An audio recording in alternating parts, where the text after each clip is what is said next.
salacious group chats, gossip spread the old-fashioned way. Whisper to whisper, lie to lie, and reputation to reputation. So when 2000s gossip hit the theaters with an all-star cast, we were set. So let's see what happens when a rumor goes too far.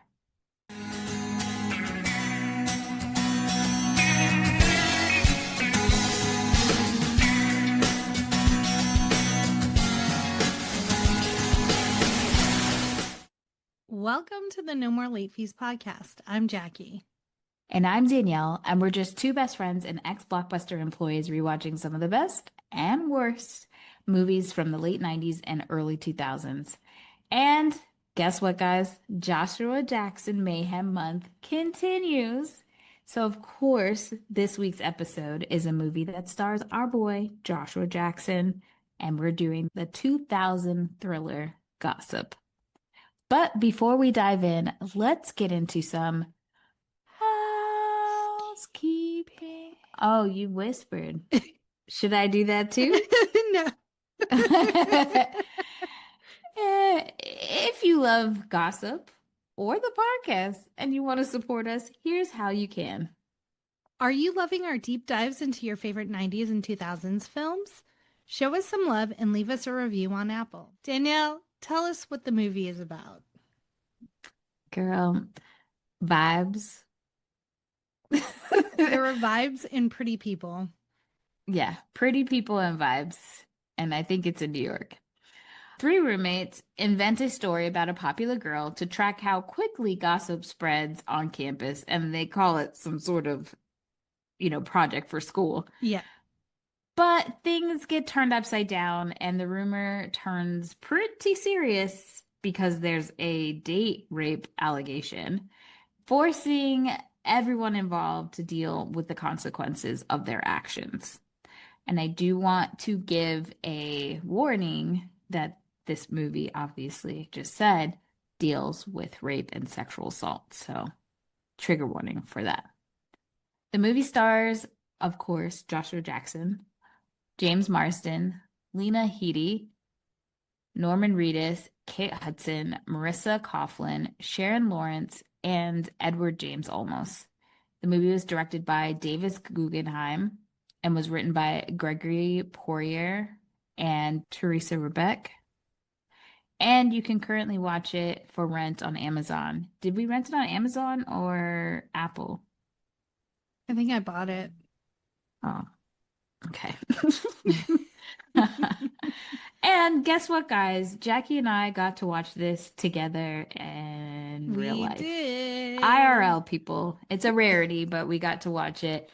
I fell asleep a few times. And it wasn't because the movie I thought was bad. It was just, bitch was on a sugar high and was ready to pass out.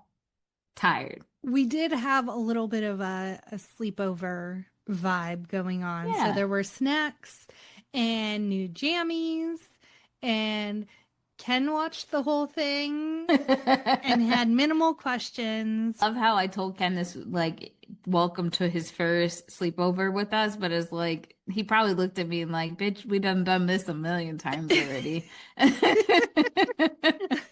I.e. The Notebook. Yeah. Of recent memory. Well, before we get started, let's get into our ratings rewind. So you know the drill. Before we get into the movie, we'll reveal the rating our Y2K versions of ourselves would give. Then at the end, we'll see if our current selves agree with our initial rating. Our scale consists of would buy it again. The best would play on repeat. 5-day rental. Would watch again. 2-day rental. Yeah, okay, but nothing to write home about. And same-day rental. Get it to the back alley because it's trash. I love how you put a little Pizzazz. sang on the sing. Okay, Jackie, what is your Y2K rating of Gossip? So, it has all the people I like in it. And I was like, yeah, Gossip. Yeah. That movie I know I've seen. Nope. Thinking about the in crowd the whole time. So I have never seen this movie. We are deep into the movie and Jackie goes, never seen this. I think I was confusing this with the In Crowd. And I said, we're like almost done with this movie. When did this click? I was waiting for the moment where I was like, okay. And that moment never came. And then it was almost the end. I was like, I don't think I've seen this movie. And I was no help because I've seen it, but couldn't remember a thing, girl. Couldn't remember a thing. I kept waiting for that snap for it to be like, oh, because I knew there was a twist and I couldn't put my finger on it. I was like, girl, I don't know what the hell's going to happen. This is brand new to me. We were sat on the edge of our seats. It was brand new to us. I will say, even though I don't remember a thing, I vividly remember what the DVD case looks like for this. Yes. And I feel like I had it on VHS. So I'm going to say it was a would buy. It just sat on your shelf. I don't know. I just know I had it. I don't think I have it anymore, but I know at some point I did own it. All right, let's see. So it's April 21st, 2000. Joshua Jackson is currently on Dawson's Creek. He just dropped the skulls a month prior. And now they came out a month apart. they sure did. Oh. And then he drops this banger. $24 million budget. It did not make its budget back. I'm sorry. Oh, $12.6 million worldwide. But I do feel like, yes, this was a sweet spot of like all these teeny bopper movies that we love so much, or with our WB casts in movies. But I think it was a little bit darker, and maybe it didn't get a lot of promo for it in the same way. Not sure. But at the box office, at number one when this came out was U571. Tell me why I read that as UB40. My brain was like, no, I know that. You're not wrong.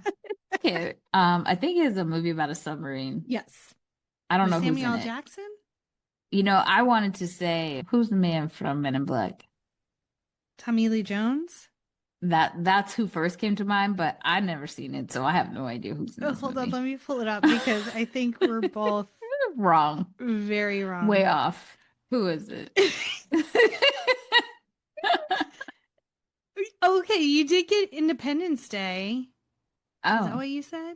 No. I said Men in Black. Oh, damn. Wrong Will Smith movie. Matthew McConaughey, Bill Paxton, Harvey Keitel, and John Bon Jovi. We didn't get not one right. Not a single one. Never heard of it. I can't even think of the cover box for it either. It's very like green and murky. Okay. Well, at number 2 is Love and Basketball, something we're familiar with. Number 3 is 28 Days, not to be confused with 28 Days Later. Mm-hmm. This is the non-rom-com movie that Sandra Bullock starred in. I remember renting this and being excited because Sandy was on a run with rom-coms. And I was like, what is this movie? She's a drug addict?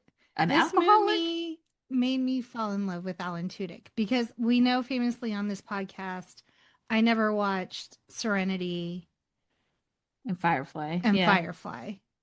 So, but you saw A Knight's Tale. He was in that too. That was after 28 Days. That was 2001.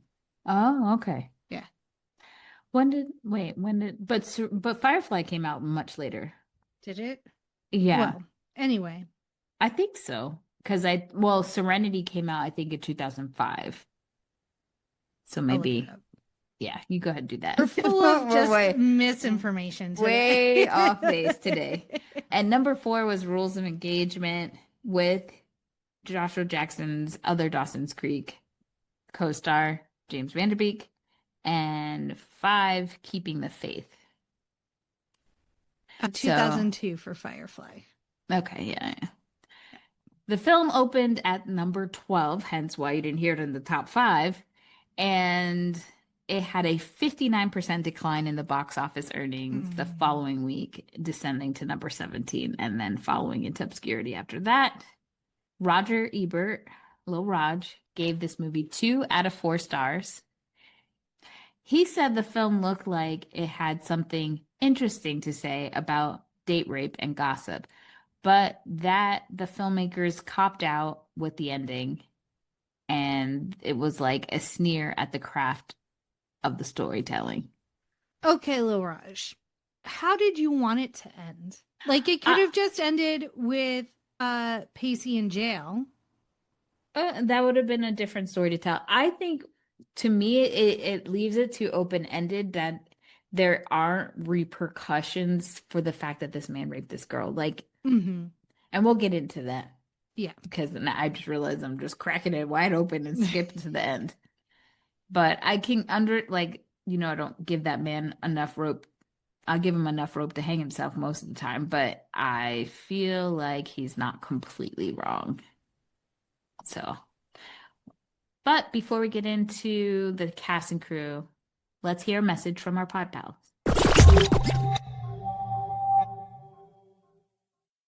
What's up? I'm E, former Little Lebowski urban achiever. And I'm McGee, the man behind the lens of all your favorite perfume commercials. And you're tuned in to Make Me Watch. It's a podcast where two failed filmmakers force one another to have a conversation about a movie, whether they like it or not. Or if you've never seen the film, bet neither have one of us. You can still follow along our exit interview where we ask the titular question, why did you make me watch this? As we try to convince each other, you, and maybe ourselves as to why we needed to see this. And in every episode with, what are you going to make me watch next week? Catch us Fridays wherever you get your podcast. Make me watch. Where we're going, you don't need headphones.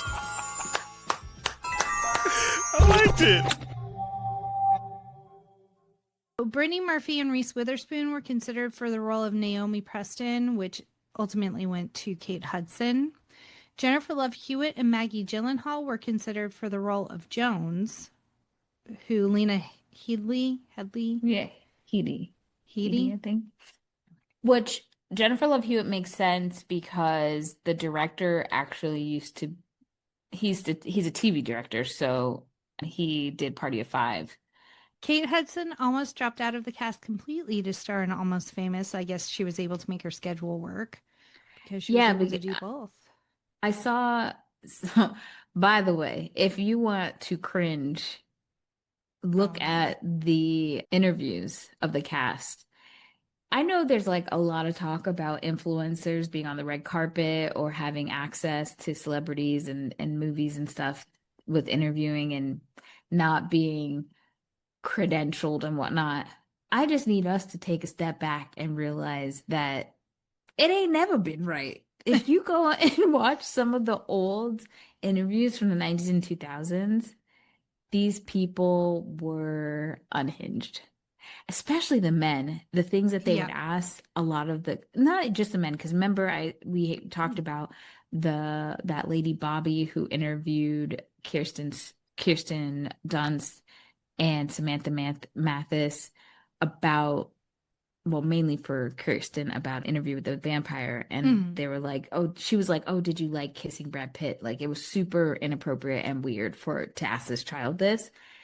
Same goes with these interviews with some of the men. I think the one I saw was Kate Hudson and Lena being interviewed by this rando guy from Canada.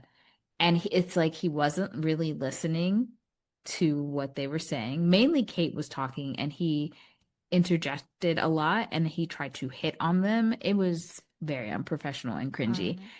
And then when the boys were being interviewed, poor James Marsden, he really had faith in this film. 100%. Yeah. Joshua Jackson looked like he was ready to sleep. Well, he had just made 2 movies back to back and was on Dawson's Creek. Bro was tired. He was. And he was making this movie on the weekends, apparently. Wow. And I think they were in Canada filming this. And he had a cameo in Ocean's 11 around the same time. Yeah, he was booked and busy. He was. Look, when it's hot, it's hot. You got to take what you can get, you know? So I highly recommend go watch some of those interviews. They'll make you want to pull your hair out. Oh no. Yeah. Well, Kate Hudson originally auditioned for the part of Jones and didn't get it. They later called her back to see if she wanted the role of Naomi. I think she was like great in the role of Naomi. Yeah, she did a really good job. Director Davis Guggenheim's parents, Marion and Charles, were cast as Derek's parents, but their scene was cut. Oh, that's sad. Yeah. I did not know, but apparently Elizabeth Shue is Davis's wife.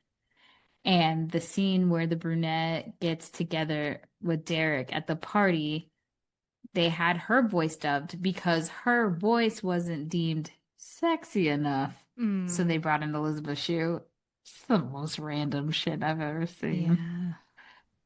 Feature film directorial debut for TV director Davis Guggenheim. And Eric Bogosian was the only person to be tried out. Eric. I copied and pasted. That wasn't even me. Eric Bogosian was the only person to try out for the part of Professor Goodwin.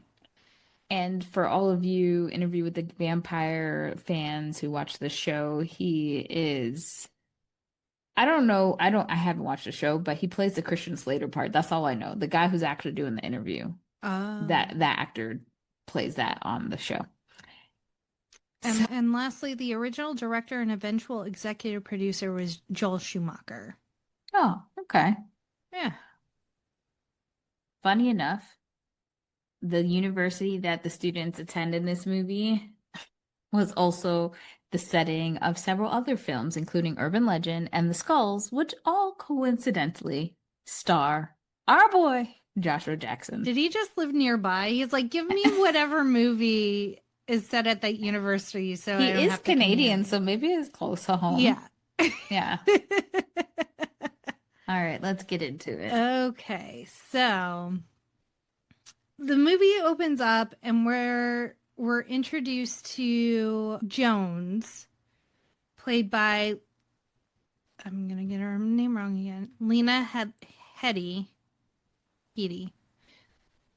Sure. Cersei Lannister for Game of Thrones people out there. And she lives with two roommates, Derek Webb and Travis. Derek is played by James Marsden. He is bankrolling this whole apartment situation. He has a trust fund, and so he has all the money. And then Travis, played by Norman Reedus, is the tortured artist type, and he's always just making the art. I'm confused because one of the fun facts said that it took Norman like a while to make all the art and stuff. It took him weeks for him to arrange his artwork display for the Rumor Project. And I'm just like, did he actually make it? I mean, it was pretty impressive. It was. So I need that Norman bring us up and let us know. Tell us what's the deets is. Yeah. So we see they're all going out to a bar. They're all journalism students, and they're just kind of hanging out. And we kind of just like learn their dynamic. There's this like will they won't be between Derek and Jones. But Derek is also like a playboy. He just sleeps with anyone that walks by, it seems like. Yeah, and Jones tries to pretend that she doesn't want to sleep with him because she knows him so well, but yeah, I think it's because I don't know if she thinks he's being serious when he flirts with her, essentially. Yeah, it's like she doesn't want to be another notch in his belt. She wants to be the one, it feels like. Yeah, 100%. But like, also, how can you say no to that jawline? My God, that man is a beautiful specimen. And this movie is very highly stylized, and like it looks like they put like that bright tint filter on the whole movie. Like all of the colors are just like slightly exaggerated. Yeah, a lot of blues. Darks seem darker, but then the like reds and lighter colors really pop and are very vivid. So I will say, like, it was a beautiful movie to watch because Yeah. of that, especially in this day and age where all we get is drab. Yeah. Yeah. So we get that set up of like kind of who they are, what they do. Are we introduced to Naomi yet? Or do So we go to yeah, school first? no, they're at, oh damn, now I'm confused. Okay, no, we don't mean Naomi. So they're at the Okay. bar and they're joking around and they start, you can already see that they start a rumor about their roommate Mm-hmm. to try to help him get laid, but Oh, also for them to yes. get drinks. And so they make it seem like he is a rock star's son. And Mm-hmm. eventually people catch on and kick him out, but they have a blast and they go back. This is when we see the apartment that they live in, which is absolutely insane. It's like an industrial building. And Yeah. then so that apartment must be so drafty because there's no insulation anywhere. There's barely walls. It must be just echoey and drafty. And like if someone's in the kitchen, like washing dishes, you must hear it through the whole house. Yeah. It makes me think it's like in a meatpacking district Yeah. or Chelsea, somewhere where you would have kind of like this studio. I remember the first time when I was little, I saw somebody had a staircase in their apartment. And I just thought that was crazy because, I was like, I'm in Brooklyn. We don't got that. But that was the vibes of this. And it was a lot of bright colors and art. It just was so 90s, 2000 Yeah. decor, of course. And everybody has their own funky rooms that like they all have like a peephole thing. It Mhm. reminded me of the house of Three Men and a Little Lady. I think just not the exterior, but like the interior, some of the stuff. I'm thinking, I can't remember if I'm remembering that right. So yeah, they get back to that apartment, and then the next day you see them wake up trying to hurry up because they all have the same class together and Mhm. they're going to be late. And that's when they find out that they have an assignment to do. I want to say that this movie does that wonderful thing we talk about where there is diversity, but in the background. Mhm. And I was offended because the teacher, one of the girls, he asks a questions. He asks a question and he points to one of the girls to answer. She doesn't really know or she's not very sure of her Mhm. answer. And the way that he comes at her about it was he tells her if she spent less time worrying about her hair and more time focusing on the assignment, she would be better off or something like that. And Yeah. I'm just like, And I was also taken aback by that scene because like you said, it is the only person of color in the auditorium, it seems. in the movie at this, well, Yeah. not the only person because we have James later, Yeah. But but then yeah, like and I'm like her hair is not even overly intricate. no. Like it's just up in a cute little style. Like what are we talking about here? She could have done that in 20 minutes. Like It was so it took me out of the movie. I could also see myself back then not Mhm. letting it like fly over my head, not being Right. a big deal. But watching it now, I'm like, wait, what did he say? Yeah. And I just question one, was this already in the script? And then they just hired someone to fit this, or Mhm. did they add it to the film script after who they hired? Right.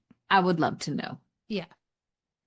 But yeah, so Yeah. So they have that. the whole class is about gossip and how it spreads and it gets out of control and like you can't it's like a wildfire. You can't contain it once it's broken out type thing. Right. I think it's a communications class. Yeah. And relating that back to journalism, so like when you're doing interviews and things like that, relying on credible sources and ensuring that all of the information you're gathering is fact-based rather than gossip. Which is so funny because I feel like the movie and the topic of what you're talking about is still so very, or even more so relevant to Yes. today when we have AI, when we have fake news sources coming out. Now we're listening to TikToks and using those as sources instead of like tracking back, or people on TikTok doing breaking news but not sourcing it back to credible news sources themselves. They're just saying breaking news and we don't know, like they're not from a credible Right. news station or anything. So we're just like, okay, but where did you get that intel from? And a lot of the time they're actually taking from real journalists doing the hard news. And I do feel like people need to cite more, even on the internet. Yeah. And I know, like, even for me, and especially with my mom, I'm always like, she'll share a tidbit of information that she found out and it's very like upset about. And I'm like, okay, did you validate that Right, your information? sources. Did you look it up, ensure they're not putting a spin on it? Are you finding like different sources that are reporting the same thing for credibility? And so it's always like that exercise every time she comes in hot with something that has upset her. I'm like, okay, let's look at that. Let's look it up. Let's see what's going on. Yeah. Yeah, it's funny because when we were in high school and middle school, because we're elder millennials, we had to look in encyclopedias, or we had to go back and know the Dewey Decimal System and look in the library and like really find sources to go back to. And so now I find myself even having to teach like my mom or even my grandma, how do we validate what we just listened or read? And I do feel like it's a skill that maybe the most 8 or 10 years younger than us is like the last group that really has that. Not that they can't tell, but I think they don't have that skill set to like research and go through books and stuff like that anymore. And I know when we were in college, like the internet was a thing and we were allowed to like use like I think it was like 2 or 3 internet sources and then the rest had to be hard copies. But I remember, I don't remember which professor it was, but there was one that like hammered it in like Wikipedia is not a credible source. You can't use it to cite because anyone can go in and edit it.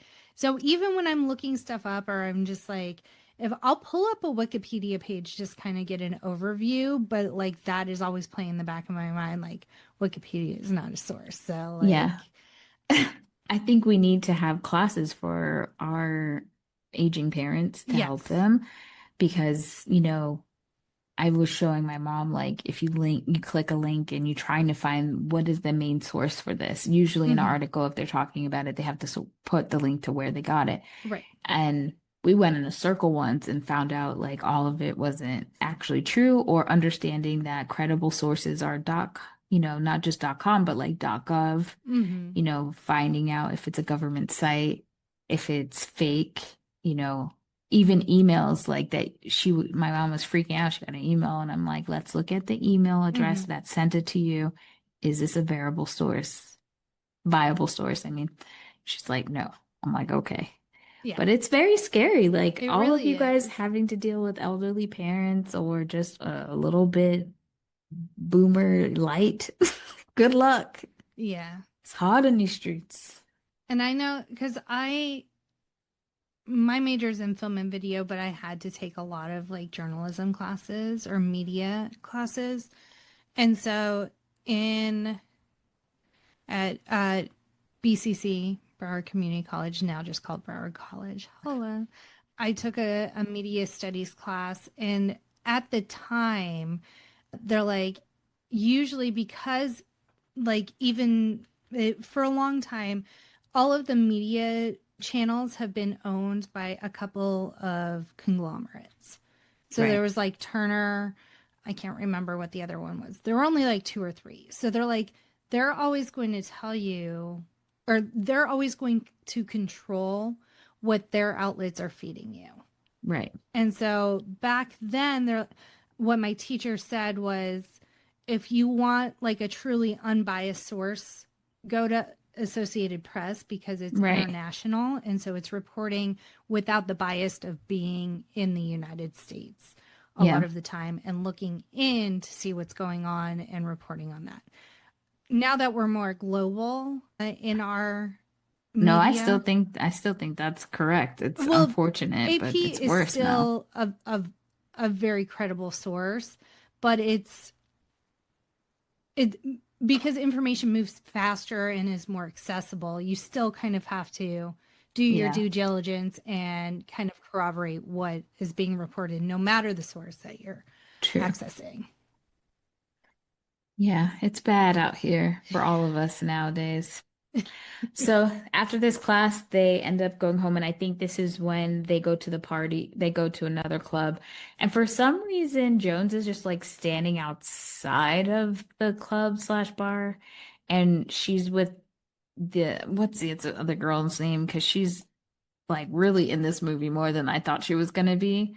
Oh, Oh, Sheila, played yes. by Marissa Coughlan. They're both just standing outside. It's just like that awkward scene to me. Yeah. And the way that we're introduced to Naomi and Bo, who are played by Joshua Jackson and Kate Hudson, feels like they're celebrities, but they're not. Almost, I think Naomi would be a socialite, I guess you Hmm. could say. She just transferred from another college. She's very rich. There was already gossip surrounding her. And Kat Jones has an issue with her because she found out supposedly from Hmm. Sheila that Naomi had been talking trash about her. So she Right. does not like this girl. So they're walking in as like they're celebrities and everyone's watching them. When we get inside the club, we now see that Derek is also really interestingly looking at Naomi, but also kind of hiding like he doesn't want her to see him. Right. He also is flirting with some other girl and having some situation going on with that. And Travis is just kind of like brooding, I guess, while all this is Yeah. happening. Travis is being Travis.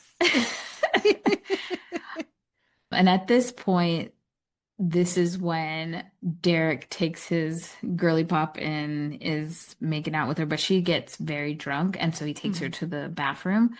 And I don't know what this situation is I, because is this a club or someone's apartment? I I am unsure. I don't know. Or is it like that situation where like the bar owner just has an apartment above the Yeah. club, but then like why would you allow bar patrons access to that? There's It was like very confusing. there's like bags and stuff, so it gives the vibe of a house party. I don't know what's going on. Like Yeah. she I don't know. There was a bunch of stuff on the quote unquote bed. Yeah. So you see Naomi and Bo making out and And getting a little frisky. the gossip swirling Naomi is like she's a prude, she doesn't put out blah blah Right. blah. And so we do see, like you said, Bo and Naomi are now making out on the bed, which is adjacent to the bathroom where Derek and random girl are. Right. And And so, he's trying to help her because she's throwing up. yes. And so, and you see like Bo try to like slide his hand up her dress, and she's like, no, no, no. And then Derek is like a little peeping Tom at this point because he's watching the whole thing. Right. But then the girl in the No. bath, Yeah, she makes that noise. Yeah. yeah, she makes a noise. She like knocks something over. And so then Bo gets up to investigate. No one's, or she's the only one in there at that point. And then we see Bo leave because Naomi passes out on the bed, right? Right. So she says no, and instead of Bo making sure she gets home safely, he Yeah. just leaves her there and he leaves. And as he's leaving, there's a bunch of dudes like, oh, you scored, blah, blah, blah. And he's just joking. He's like, a gentleman never tells, and he leaves. And this is when things get creepy with Derek because he walks out and he's just watching Naomi, and we don't really know like what he does, but he insinuates to his roommates and also the audience Hmm. that Bo didn't just leave, that maybe he didn't take no for an answer. Right. And so Jones is she doesn't say yes right away because she looks at the implications of like this is another woman, but Mhm. then she even though she doesn't like Naomi, but she does cave eventually to a little rumor. And so they decide that that's what their project is going to be. Mind you, they don't talk to their teacher about can they do this. And morally, it's just gray area with Yeah. this. And so Travis is going to make like a art part of it, and they're going to see how far this rumor could go, Mhm. essentially. And Travis has one picture of Naomi, the picture behind you, and he uses it Endlessly. to the death. Where do they get it from? Is it the newspaper? Because it's No, it's as they're walking into the club, Travis is standing outside and he snaps one picture of them. yeah. And, Wild. where is this printer he's getting these supersized like I had so many questions about the Maybe art. Derek bought a Xerox machine. Who knows? So yeah, throughout a lot of montages, you just see Travis making his art while all this is happening. And they go and spread the rumor, and pretty much Cat Jones tells Sheila, Hmm. and then Sheila loops around, and by the time she gets back to Jones, who told her the original rumor, it's like a whole thing. And the original rumor, I feel like, wasn't. Salacious at all. It was Yeah, just I can't remember what it was. right, because it was like very mild. But But by the by the time time it it gets got back, back, it was essentially like Bo sexually assaulted a passed out Naomi. and things get really crazy from there. And the boys are not as upset, which I think is very on par for how, I mean, how men and women deal with this kind of situation, or for women, this kind of rumor can ruin your life. Not just the original rumor, not the where it landed, Right. but like it could really mess up Naomi's life. Hmm. But now at towards the end, you could see how it can ruin both's life because now Naomi is thinking that he did rape her. Like the rumor is becoming a truth in a So sense. the rumor they spread was that just Naomi and Bo had sex because Naomi is known to be like she doesn't She's ever very have sex. right.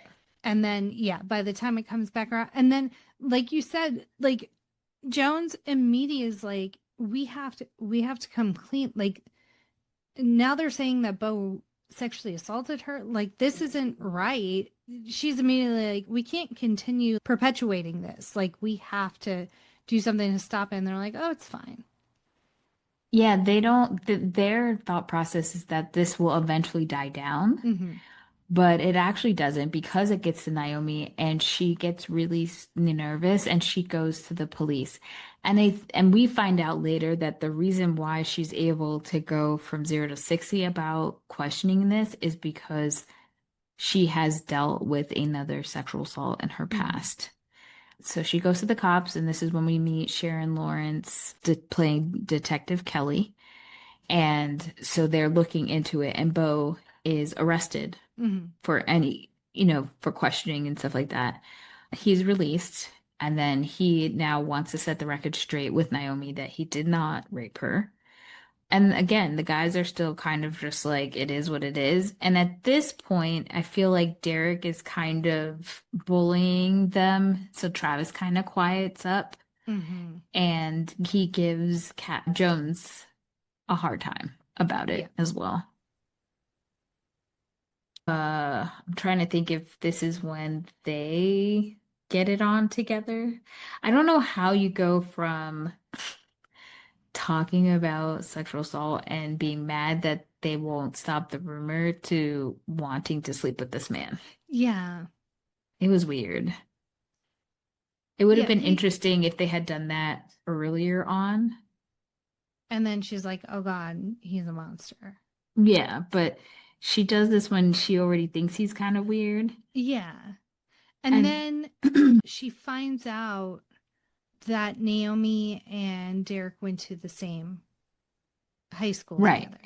She feels bad, so she goes to actually talk to Naomi and tell her that, like, essentially she fess up that she started the rumor and that Bo didn't do anything.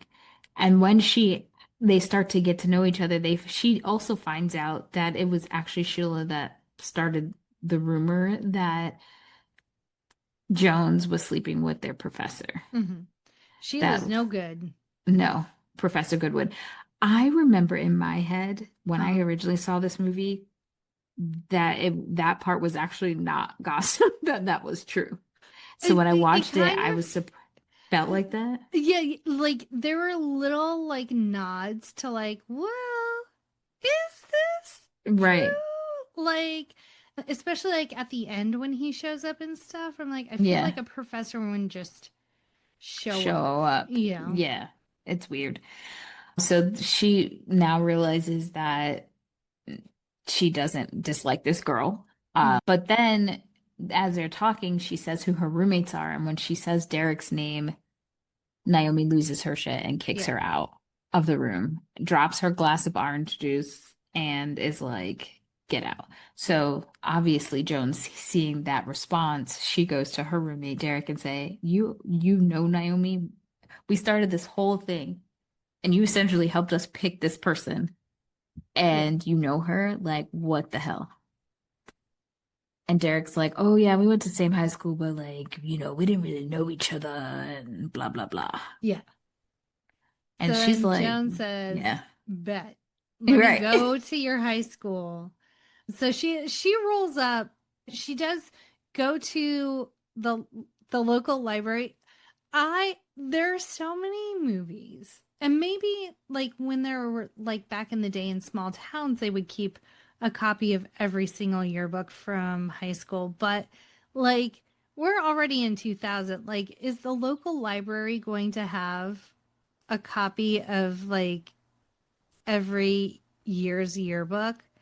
But Jonesy finds one and is like thumbing through it. And at first, it's just like pictures of Derek, like independent of Naomi, like they're just sprinkled throughout the yearbook. But then she finds a photo where they're in the background and they're together, like seated really close and looking very intimate. So then Jones is like, let me just go to high school and ask. And of course, the principal is like, I can't give you information about another student. Like, that's not Right. how this works. But she sees like the secretary, who I guess is a little gossipy herself, is like, oh, Naomi. Oh. And so she catches the secretary coming out of the building and like over cigarettes, they start to kiki about what actually happened. And essentially, it was that Derek was accused and convicted, I think, of sexually assaulting Naomi in high school. So Yeah. much so that he's ostracized from his family. He was given his trust fund and was like, "Don't ever contact us again." Essentially, Yeah. So he's got, like, even though he was wrong, yeah. he's got a lot of animosity towards Naomi. Mm-hmm. And so when Jones finds this out, does she sleep with him after this? That's what I'm trying to figure out. Is like, does she? I feel like she might go back. And then, like, even though she Oh, knows, he tells her she doesn't find out about everything because he tells her the truth. Like he tells her his truth, which is that they were together for a long time and he didn't rape her. right? He's They essentially they had sex, and it was consensual. But then Naomi freaked out afterwards and claimed that right, it was a sexual assault. Was right, the state what he maintained happened? right. He also gets into an altercation with Bo and like beats up Bo because I think Bo knows about him and Naomi or just Mm-hmm. they get into an altercation. So that happens. And then we find out that Naomi's dead, Yep. supposedly. But Derek had gone to see her to like Right. clear things up. And he was like roughing her up. And so she like scratched him across the face. Right. And so he goes home. Jones is like, you look like you were attacked. And like around that time, I think Travis comes in or something, Mm-hmm. or they get a phone call and they're like, hey, Naomi's dead. And Jones is like, the fuck, Derek, you were the last one with her. And he's like, I didn't kill her. And she's like, well, you have like fucking defense wounds on you. Like, Yes. not And so looking now, great. yeah. So now they're trying to figure out how to get their stories right. And so Jones is like saying to Travis, like, hey, like, we need to be on the same page now with this rapist over here. And Travis is still, he has a lot of loyalty to Derek. And I think it's just because like he's bankrolling all of this like right. nonsense art Derek's doing. And so like the whole time Travis is just, you don't know where Travis is in all of this, like whose side he's landing on. And then what happens next? Well, then after that, I think it starts raining because I feel like Derek is on the roof for some reason. Oh, we have the cops come over to the house because they're investigating Naomi's death. Yes, And there's so, a detective that keeps showing up. Edward James Olmos. yes. Is the detective that keeps showing up and just like a hard-boiled detective questioning Derek and like making him super uneasy.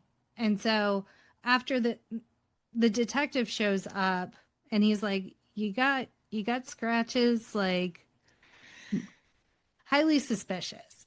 And so that's when Derek's like, I have to have an escape plan. Yeah. And so he starts packing up. He has his passport and he knows that the cops are probably watching the front door, which is why he goes up to the roof and out. And he plants the picture in Travis's drawer or something. And Travis is like, yo, you trying to set me up, bro? Like, and so he has a gun. He has the gun, and he's like, "You're gonna come downstairs."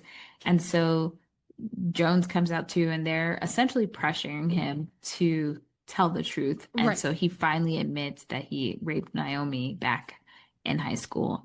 And then all of a sudden, everybody starts walking out the rooms. No, it was. He does right. confess, He but gets there's a a gun. Tussle over the gun, Right. and Jones ends up getting shot, and Yes. she's like, "You gotta call someone." and he's like, "We can't call the cops." But then everybody starts coming out the like out of nowhere. My favorite part is that like Edward James Olmos as the detective. Well, okay, so we see, yes, everyone starts coming out of the woodwork, and then like Naomi shows up and is like, bitch, what now? Like, right. But Naomi comes out, Bo comes out, the professor comes out, the fake detective we find out is Naomi's dad's driver or something like that. And what I like, Derek is like freaking out, like, what the hell? He's like, I don't know what but there's no arrest. That's what I don't understand. Yeah, There's no because there is recording, like, what is this? There are no cops there. There's no consequences. Like, it's not like they recorded it and it's on. Well, no, actually, they did it. They did a video, yes, and it's on this TV screen. It's another art project for Travis. Yeah, Travis has been wiring up this TV the entire movie. This TV and VCR. One thing after we watched the movie, both of us looked at each other and said, we're really glad that they didn't dumb it down for the audience and do kind of like in those mystery TV shows where they show you how they did it. I will say the next day I regretted that. I was like, actually, I would like to know when this started and how they did this. Especially because like there are use cases where like, I don't need you to tell me. I have figured it out. Like, right. But this one, there were so many moving pieces. Is like, okay, but when did Naomi loop them in? Right. When, like, yeah, there were just like so many questions. things. Yeah, I'm like, okay, how long has the professor known? Right. Why did this college accept someone convicted of sexual assault? That I don't question because Oh, yeah. to this day, I mean, like right now in San Francisco, 3 cops raped this woman and they said it's okay. So that part I don't question for a second. But I do question how they all put this together and like how the ball started rolling and I was also, like, yeah, obviously, and this should have tipped me off from the beginning. Hindsight is 2020. right. But Naomi is going to research where this man is. She's going to know where he is and like for the rest of her life to completely avoid him. So there's no way in hell you're enrolling in the college that he's enrolled in. Yeah. I mean, I don't know. I just feel like Having access to that amount of money, like you have people you can pay to like keep tabs on this man for the rest of your life. very true. I do think culturally, like especially back then, the protections and even just societal claims of like support are different than it was back then. I could feel the onus going on to her to like sweep it under the rug and not talk about it. I'm actually quite surprised that his parents kicked him to the curb Mm-hmm. when we've seen so many examples in that elite environment. Hell, even when people are poor, they Yeah. still protect these boys and men from repercussions. So, And the yes. movie ends there. Like we Yeah. don't see an arrest. We don't see high fives all around because we got him. Like we Yeah. don't see any of that. It's just like movie ends. I'm thinking the movie probably was hoping that it was going to start a lot of conversations about consent. Mm-hmm. I just feel like they could have done a little bit more heavy lifting to get us over that threshold Yes. to have those conversations. Instead, we were left leaving the theater wondering what was the point of all of that. But I do give credit because in the year 2000, to even make a movie like this True. that touches upon those subjects is really impressive. Yeah. And did you say it was a male writer? Oh, no, a male and female. So we did have a female point of view writing this movie as well, Mhm. which you can. I think she wrote Harriet the Spy, the movie. Hey, I love that. Always bring it back to Harriet the Spy. I just want to give her a shout out because she does great work. I like it. So like, and it shows. Like Yeah. I was questioning it, but I would have been very surprised if it was just a male writer because these female characters are fleshed out. They are different personalities from one another. They are not one note, you know. But does it pass the Bechdel test? Oh, let me ask. And while you do that, I'm going to read off some, and like, that's gossip. That's gossip. Here's some fun facts. So apparently James Marsden was disappointed that one of his best scenes in the movie was cut out of the final version of the film. The scene included Derek making a phone call to his parents on the verge of tears, but the director felt it would make the audience too sympathetic towards Derek. The scene is included in the deleted scenes on some versions of the DVD release. And the scene with Naomi and Bo in the bedroom was originally much longer, and Naomi was much more open to the idea of intimacy. But the scene was later reshot and shortened after test audiences felt a woman who had been raped would not be so willingly dominated, even while under the influence of alcohol. Okay. It does pass the Bechdel test. Oh, good. Multiple named female characters. Characters share scenes and dialogue, and they talk about non-male topics. Wonderful. I like that. So Lena Headey, James Marsden, and Norman Reedus were all in their late 20s when filming this movie. And out of the main cast, only Kate Hudson and Joshua Jackson were in the typical college student age group. So very, Lena Headey, very beautiful, but I did not believe for 1 second she was a college student. I didn't believe she was American. But the whole time I watched her, Keira Knightley and her, a lot of the mannerisms and just how they look very similar. hmm It was between her and the actress who plays the sister in the show Atypical.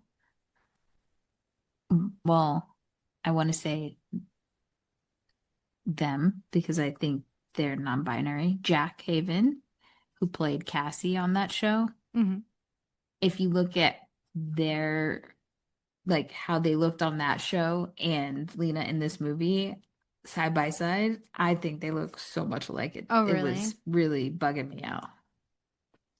Let's see what else. James Marsden performs one of the songs in the film. Oh, yeah.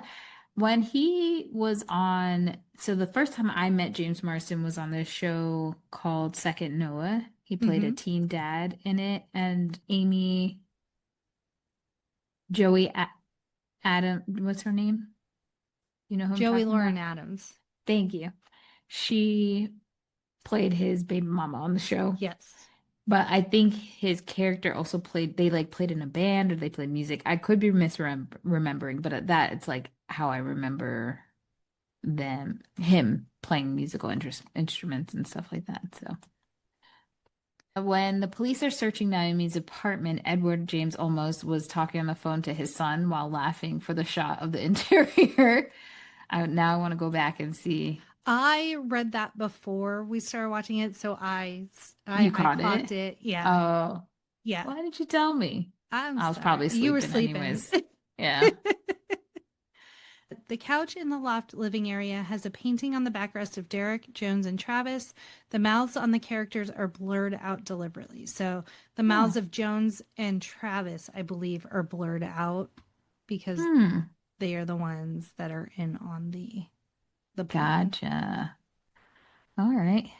So when we were watching this movie, one thing I called out specifically was it clicked to me while I'm watching this that Joshua Jackson and Norman Reedus were in this movie together because for 10 long years, Joshua Jackson was in a relationship with Diane Kruger. I thought they were going to get married. I thought they were going to have kids, but 10 years they were together. And they broke up after 10 years together and around about like 2016, 2015. And then right after, there were rumors and blind items about Diane and Norman Reedus like being at a bar. They said she like straddled Mm. him and they were making out, blah, blah, blah. And I was like, huh, that is very interesting. But then I realized that Diane and Norman met on another movie together called Sky. But I don't know if Joshua Jackson was in that movie too. So I need to look that up. But so there's rumors that there was infidelity involving Kruger and Reedus, though Jackson and they say that they split amicably. They're now her and Reedus. I don't know if they're married, but they have kids. Yeah. So like all that time, Joshua Jackson sit or get off the pot kind of situation Yeah. did not happen. But the funniest part about when this story dropped is that I think Joshua Jackson was outside of the country and his dad started talking to the Oh like yeah, and no. was like, Diane would never do that. They don't like each, that's not what's happening and blah blah blah. So Daddy Jackson was like, nah, I love me some Some Diane Diane. down, and she would never. Oh But I'm sure he no. was devastated afterwards. Yeah. And What else do then we got? the woman singing at the club in the beginning of the movie is singer Poe, who also provided the song Our Lips Are Sealed for the soundtrack, which he is performing in that scene. Hmm. Okay. And if you look at the photographs of faces and eyes in the bedroom during the seduction of Naomi shows pictures of various extras and crew members. The idea is that they are voyeurs watching Naomi and Bo just as Derek is. And it was Marissa's idea to be in the hallway scene when Derek walks past Naomi's apartment when the police are searching. I do want to talk about how infuriating the character of Sheila was. Mm-hmm. She was starting all the rumors, but then all of a sudden became Naomi's best protector and friend. But some people want that validation, like, Yeah. oh, I'm here, like, even though I've started all this shit, now that it's happening, like, here, I'll protect you, I'll take care of you, Right. It was I wanted to slap her many Yeah. a time in that movie. All right. Well, before we do our present ratings, I do want to remind everybody that if you have any thoughts, if you remember this movie, if we just woke something up inside of you, if you love Joshua Jackson and you have a favorite movie, hit us up at No More Late Fees on Instagram, TikTok, Facebook, YouTube threads, wherever, and let us know your thoughts. And Jackie, what is your present day rating of Gossip? I mean, I didn't hate it. I'm gonna go 5-day rental. Like, it was enjoyable enough. Like, I stayed awake through the whole thing. Was that shade? I know she didn't. The twist at the end got me, so not terrible. Yeah. I think it'd be a 5-day rental. Like, yes, I didn't remember it originally. But it was good. The twist was good. Yeah. Was not mad at it. So if you have anything you want to add to the conversation, hit us up at our quick drop 909-601-6653. And you can also text us at that number and you could be featured on a future episode.